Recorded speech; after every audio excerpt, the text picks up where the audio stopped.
Hello students, तो last lecture में हमने पांचवें चैप्टर के क्वेश्चन कर लिए थे। आज हम इसका आठवां चैप्टर स्टार्ट करते हैं, ऊंचाई और दूरी। इस चैप्टर को स्टार्ट करने से पहले इसका बेसिक देखते हैं। सबसे पहले इसमें आता है दृष्टि रेखा। दृष्टि रेखा, दृष्टि रेखा क्या होती है? जब हम किसी वस्तु को देखते हैं, जब हम किसी वस्तु को देखते हैं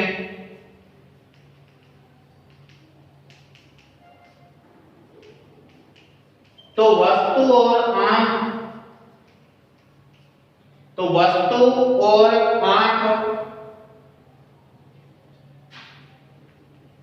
वस्तु और हमारी आंख को जोड़ने वाली रेखा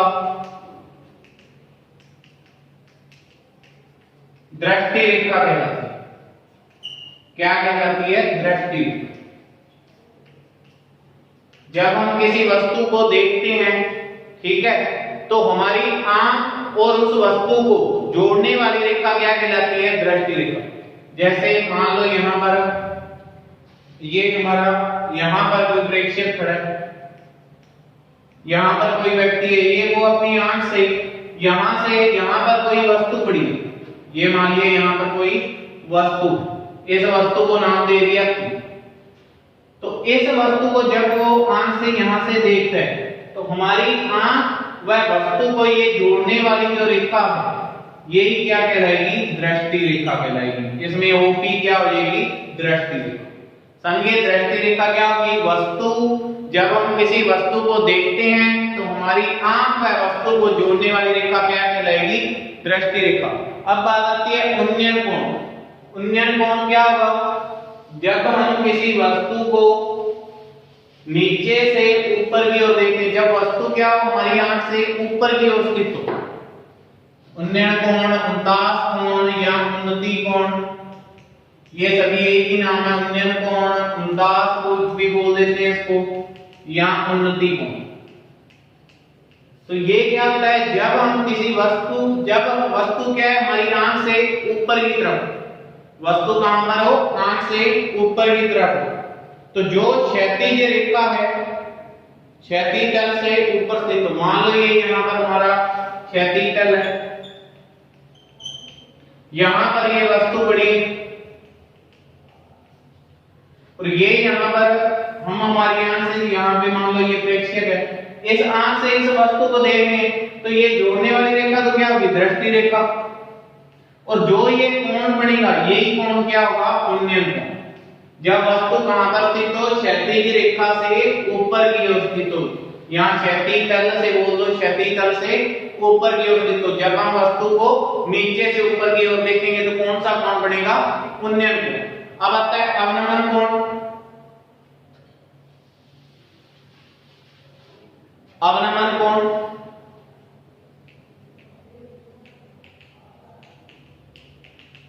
या अवनति कोण भी बोल देते हैं, यहां इसे क्या बोल देते हैं? अवनति। जब वस्तु हमारी आंख से या क्षैतिज तल बोल दे, जैसे हम यहां पर खड़े, ये हमारा क्या है? क्षैतिज तल। जब वस्तु नीचे की ओर स्थित हो क्षैतिज तल से, ये हमारी यहां पर क्या होगी? इसमें आंख मान लेते। जब वस्तु क्षैतिज तल से नीचे की ओर स्थित हो, मान लेते हैं यहां पे ये वस्तु पड़ी है, जब हम ऊपर से नीचे की ओर देखते हैं, जब हम ऊपर से नीचे की ओर देखते हैं तो ये जो कोण बनता है वो क्या बनता है? अवनमन कोण। जब ऊपर से नीचे की ओर देखते हैं तो कौन सा कोण बनेगा? अवनमन कोण। इसको क्या बोलेंगे? क्षैतिज धरातल। इसको क्या बोलेंगे? क्षैतिज धरातल। ये क्या होगी? क्षैतिज रेखा। जहां पे आंख की सीध में ये क्या बनती है? हमेशा क्षैतिज रेखा। ये क्या होगी? हमारी आंख से नीचे की ओर देख रहे हैं, ये कौन सी होगी? वस्तु को मिलाने वाली रेखा, दृष्टि रेखा। नीचे से ऊपर की ओर देखेंगे तो उन्नयन कोण बनेगा, ऊपर से नीचे की ओर देखेंगे तो अवनमन कोण। क्षैतिज तल से ऊपर है रेखा, क्षैतिज रेखा से ऊपर की ओर है वस्तु तो उन्नयन, क्षैतिज रेखा से नीचे की ओर है तो अवनमन। अब उसके बाद बात करते हैं पूरक कोण। पूरक कोण कौन से होंगे? जब दो कोणों का योग कितना हो? 90 डिग्री के बराबर। जब दो कोणों का योग 90 डिग्री के बराबर हो तो वे एक दूसरे के पूरक कोण कहलाते हैं। ये हमने 7.2 में भी डिस्कस किया। अब एकांतर कोण, एकांतर कोण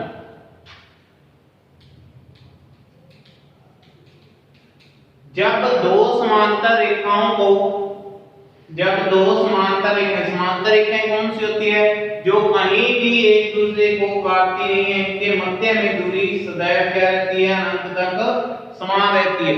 जब दो रेखाएं क्या हो, समांतर हो और एक तिर्यक रेखा काटती है, इनको मानिए तिर्यक रेखा ये एक काट रही है, तो इस रेखा के विपरीत और बड़े कोण क्या कहलाते हैं, एकांतर कोण कहलाते हैं। तो इस रेखा के अंदर तिर्यक रेखा के विपरीत दिशा में बड़े कोण, अंदर विपरीत दिशा में बड़े कोण, अंदर विपरीत दिशा में, जैसे ये कोण बन रहे हैं, ये दोनों कोण क्या होंगे, एकांतर कोण।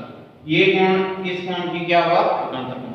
अंदर जो बनेंगे कोण, ठीक है, विपरीत दिशा में, जैसे ये है यहाँ पर ये दो समांतर रेखाएं थी, इनको एक तिर्यक रेखा काट रही है, तो इनके जो अंदर ये कोण बनेंगे ये क्या होंगे, एकांतर कोण। और एकांतर कोण आपस में क्या होते हैं, बराबर होते हैं। आप इसके देखते हैं क्वेश्चन,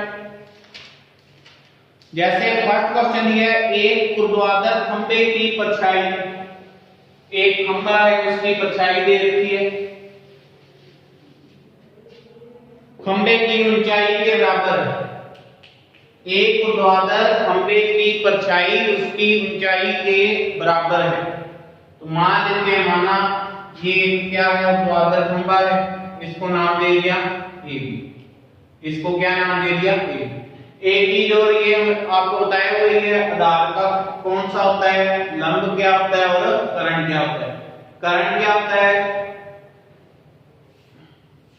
90 डिग्री के सामने की भुजा क्या कहलाती है, करण। 90 डिग्री के सामने की भुजा करण कहलाती है। जहां पर थीटा स्थित होगा वो ही भुजा हमारी आधार होगी। थीटा यहाँ स्थित है तो ये आधार होगी, और ये भुजा थीटा के सामने क्या हो जाएगी, लंब। और 90 डिग्री के सामने की भुजा जैसे ये 90 डिग्री, ये तो करण है। अगर आपका थीटा यहाँ पर स्थित है तो ये भुजा हमारी क्या होगी, यहाँ पर आधार होगी, और थीटा के सामने की भुजा ये क्या कहलाएगी, इसमें लंब। अब इसमें साइन कोस tan ये समझ चलेंगे। साइन थीटा इक्वल क्या होता है, लंब बटे करण। कोस थीटा क्या होता है, आधार बटे करण। tan थीटा क्या होता है, लंब बटे आधार। और इसका अपोजिट करते हैं, साइन का अपोजिट कोसेक, कोस का सेक और tan का कोस। ये हमारा बेसिक पहले भी किया हुआ। अब एक और बोला है, एक ऊर्ध्वाधर खंभे की परछाई खंभे की ऊंचाई के बराबर। ये मान लिया हमने एक खंभा है, इसकी जो ऊंचाई है इसकी परछाई के बराबर है, ये इसकी मान लेते हैं परछाई। ये क्या मान लिया, इसकी परछाई। तो यहां पर सूर्य का उन्नयन कोण क्या होगा, ये हमें बताना है। मान लेते हैं ये उन्नयन कोण कितना है, थीटा। क्या मान लिया, ये कोण हमारा कितना है, थीटा। तो देखो माना BC, माना यहां पर AB एक खंभा, माना AB एक खंभा जिसकी ऊंचाई स्मॉल h, जिसकी ऊंचाई स्मॉल h, और उसकी परछाई AC भी स्मॉल h होगी। क्योंकि क्यों होगी स्मॉल h, क्योंकि खंभे की ऊंचाई और परछाई इसने बोल रखा है बराबर। अब ये मान लिया, माना सूर्य का उन्नयन कोण BCA equal theta, BCA equal theta. ये सारी लैंग्वेज इसमें लिखोगे। माना AB एक खंभा जिसकी ऊंचाई h है तथा खंभे की परछाई AC भी h। माना सूर्य का उन्नयन कोण BCA equal theta, BCA equal theta. अब समकोण त्रिभुज CAB में जो ये 90 होगा, इसको हमेशा इस एंगल को बीच में लो। तो समकोण त्रिभुज CAB में, अब देखो यहां से देख के पता लगाओगे इसमें संबंध कौन सा लगेगा। थीटा की वैल्यू हमें ज्ञात करनी है। 90 डिग्री के सामने की भुजा करण हमें दी नहीं है, और नहीं हमें ये कुछ इसका करना है। यहां पर ये आधार दे रखा है और लंब दे रखा है, तो लंब और आधार आ गया तो कौन सा संबंध लगेगा, tan का। लंब बटे आधार किस में आता है, tan में। ये sin थीटा cos थीटा और tan, तो लंब और आधार आ गया तो कौन सा संबंध लगेगा, tan। तो tan थीटा इक्वल लंब इसके लिए कितना है, ab अपॉन में आधार c, ab अपॉन में c। थीटा की वैल्यू थीटा ही है तो tan थीटा इक्वल ab की वैल्यू यहां पर स्मॉल h अपॉन में ca की value small h। Small h का स्मॉल h में डिवाइड करेंगे कितना आ गया, तो tan थीटा इक्वल 1। अब यहां पर ये tan कितने की वैल्यू होती है, tan theta equal tan 45 degree. दोनों तरफ tan से tan कैंसिल, तो थीटा इक्वल कितना आ गया, 45 डिग्री। तो अतः सूर्य का अवतरण कोण कितना होगा, 45 डिग्री। देखो इसमें उसने सबसे पहले दिया था एक ऊर्ध्वाधर खंबे की परछाई उसकी ऊंचाई के बराबर है। हमने सबसे पहले एक ये खंबा मान लिया, इसकी जितनी ऊंचाई है उतनी ही उसकी क्या है, परछाई। हमने ऊंचाई मान ली स्मॉल h, तो इसकी परछाई भी कितनी होगी, स्मॉल h। अब सूर्य का उन्नयन कोण पूछा है, तो उन्नयन कोण कब बनता है, जब नीचे से ऊपर की ओर देखते हैं। ये बता दिए जब क्षैतिज रेखा से ऊपर की तरफ हो, ठीक है। तो ये उन्नयन कोण मान लिया हमने थीटा, लैंग्वेज ये लिखी रहो। अब हमें देखना है कि इसमें कौन सा संबंध लगेगा, sin cos tan cos कौन सा लगेगा। तो देखो हमें थीटा की वैल्यू ज्ञात करनी है, क्या देखना है हमें, आधार और लंब। तो आधार और लंब किस में आता है, tan में। कोट में भी आता है, कोट का संबंध भी लगा सकते हो। क्या बनेगा यहां से, कोट थीटा इक्वल क्या होता है, आधार बटे लंब। आधार की वैल्यू ca अपॉन में लंब की वैल्यू ab। तो कोट थीटा इक्वल ca की वैल्यू स्मॉल h, इसकी भी स्मॉल h कितना आ गया, तो कोट थीटा इक्वल 1। कितने कोट की वैल्यू 1 होती है, कोट 45 डिग्री। तो दोनों तरफ कोट से कोट कैंसिल, तो थीटा इक्वल कितना आ गया, 45। कोई भी संबंध लगा लो, दोनों से वैल्यू सेम आएगी, लेकिन आपको पता होना चाहिए कि हमारे पास संबंध लग कौन सा सकता है। ऐसा नहीं यहां पर साइन नहीं लग पाएगा क्योंकि हमारे पास कर्म की वैल्यू नहीं है, तो थीटा की और वैल्यू निकालनी। इस संबंध की बात करें तो इसमें भी हमारे पास कर्म की वैल्यू नहीं। नेक्स्ट क्वेश्चन, एक मीनार के आधार से 100 मीटर की दूरी, सबसे पहले उसने एक मीनार को रखी है, फिर मीनार के आधार से 100 मीटर की दूरी, इसमें ये हिंदी लिखनी जरूरी। मीनार के आधार से 100 मीटर की दूरी, सबसे पहले हमने क्या मान लिया, एक मीनार है। अब मीनार का आधार ये हो गया, इस आधार से 100 मीटर की दूरी, ये मेरी 100 मीटर की दूरी। आगे क्या बोला, 100 मीटर की दूरी से उसके शिखर का, ये है शिखर मीनार का।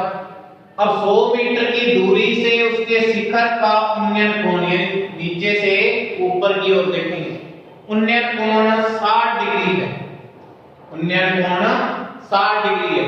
तो मीनार की ऊंचाई ज्ञात करो, तो मीनार की ऊंचाई ज्ञात करो। नाम देते हैं इसको ABC। सबसे पहले क्या लिखोगे, माना BC एक मीनार जिसकी ऊंचाई h मीटर है, यहां मीटर दिया है तो यहां भी क्या मानोगे इसको, h मीटर। ये लैंग्वेज सबसे पहले है कि माना BC एक मीनार है जिसकी ऊंचाई स्मॉल h मीटर। अब उसके बाद लिखोगे मीनार के आधार B से, ये मीनार का आधार B से 100 मीटर की दूरी पर स्थित बिंदु A। मीनार के आधार B से 100 मीटर की दूरी पर स्थित बिंदु A से मीनार के शिखर C का उन्नयन कोण 60 डिग्री है। मीनार के शिखर C का उन्नयन कोण 60 डिग्री है, अर्थात अतः कोण CAB इक्वल कितना है, 60 डिग्री। कोण CAB इक्वल कितना है, 60। अब देखो हमें यहां पर ये समकोण त्रिभुज है, तो समकोण त्रिभुज, अब B90 है तो ये B बीच में आएगा, क्या लिखेंगे, ABC में, समकोण त्रिभुज ABC। अब हमें यहां पर पता है रही है, इसमें संबंध कौन सा लगेगा?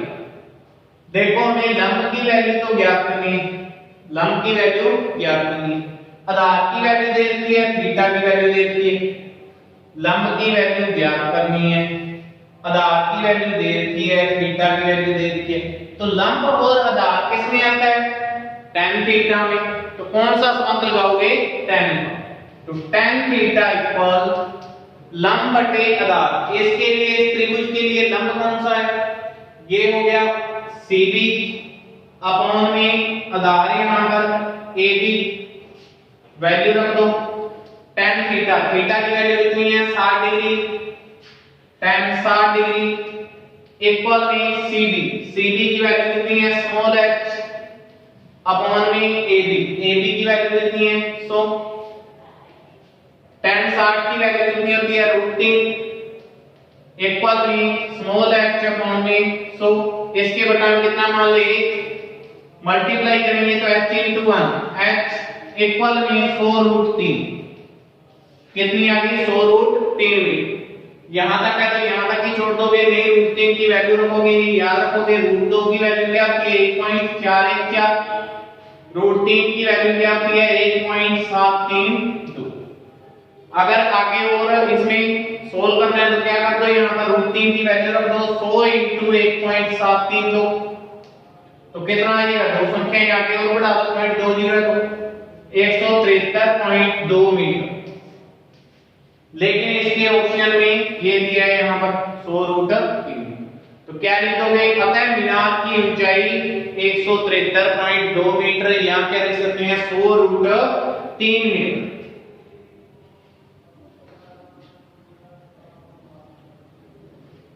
बाकी इसके क्वेश्चन करके देखोगे, बाकी इसके नेक्स्ट क्वेश्चन नेक्स्ट लेक्चर में करेंगे। इसका बेसिक जरूरी है, दृष्टि रेखा क्या होती है, उन्नयन कोण क्या होता है, अवनमन कोण क्या होता है, एकांतर कोण कैसे होता है, सिर्फ इतना सा बेसिक है। बाकी हमने ट्रिग्नोमेट्री का बेसिक पहले ही कर लिया था इसमें 6 चैप्टर स्टार्ट करने से पहले।